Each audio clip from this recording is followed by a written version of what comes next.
வணக்கம். இப்போது நீங்கள் பார்த்து கொண்டு இருக்கிறது டிஎம்எஸ் ஐயாவுக்கு வாய்ப்புகள் கொடுத்த இசையமைப்பாளரோட புகைப்படங்கள்.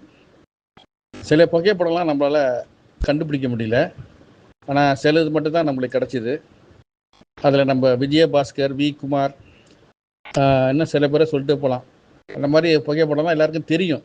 ஆனால் இப்போ நம்ம போட்டுக்கிற புகைப்படம் முடிஞ்ச வரைக்கும் யாருக்கும் தெரியாது என்பதை தாழ்மையுடன் தெரிவித்துக் கொள்கிறேன். வணக்கம். அனைத்துடைய டிஎம்எஸ் ரசிக பெருமக்கள் அனைவருக்கும் ஒரு செய்தி. ஐயா டிஎம்எஸ் ஐயா அவர்களை பற்றி.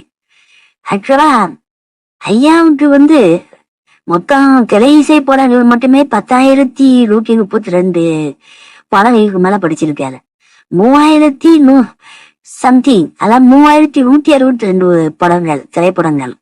அதுல 10,132. இது இல்லாம பக்தி பாடல்கள் மட்டுமே ஒரு 2,300 மேல பிடிச்சிருக்காரு. கடைசியா ஒரு 3 வருஷம் அவரு எங்கேயுமே பாடுவதற்கு போகவில்லை.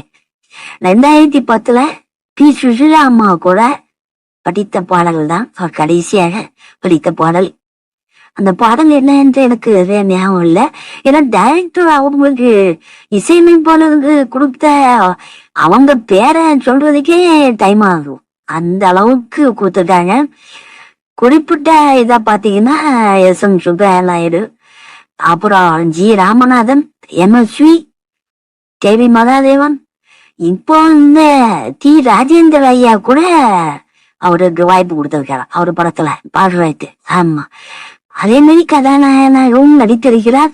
பாரம்பரியமாவே இசை குடும்பத்துல உள்ளவங்கதான். கோயில்கள்ல அந்த பாடல்கள்லாம் கோயில் திருவிழாக்கள் ஒன்றுதான் படிச்சுட்டு இருந்திருக்கிறாரு. அது 1945. ஆமா, அந்த வருஷத்துலதான் முதல் பாடல் அவரு திரைப்படத்துக்காக பிடிச்சது. அவருக்கு வயசு அப்ப 24, 1945. அதுக்கு முன்னால இருந்தே பாடிட்டு இருக்காரு கோயில் விழாக்களை. அப்படிப்பட்ட ஐயா டி.எம். சௌந்தரராஜன் அவர்கள் கதாநாயகனாகவும் நடித்திருக்கிறார். கடைசியா அவர் ஒரு 3 வருஷம் மட்டும் பாடல்கள் எதுவுமே படிக்கல. இந்த விவரங்களெல்லாம் நம்ம சிங்கப்பூர் திராவிட செல்வன் சார் தான் நம்மளுக்கு சொல்லியிருந்தாங்க. அந்த அவருக்கு வாய்ப்பு கொடுத்த அனைத்து டைரக்டர் பெயரையும் நம்மளால சொல்ல முடியாது, அவ்வளவு பெரிய லிஸ்ட். அதுல நீங்க பாக்குற அந்த கிளிப்பிங்க கூட அந்த பேர் வரும், பாத்துக்கங்க. குறிப்பா எம்.எஸ்.வி. ஐயா அதிக படங்களுக்கு இசையமைத்து இருக்கார். ஆமா, ஐயாவுடைய பாடல்கள்ல இதுதான் உண்மை. இந்த டீடைல்ஸ் அவ்வளோத்தையுமே நம்ம ஐயா சிங்கப்பூர் திராவிட செல்வன் சார் தான் கொடுத்திருக்கார். மிகவும் நன்றி, வணக்கம்.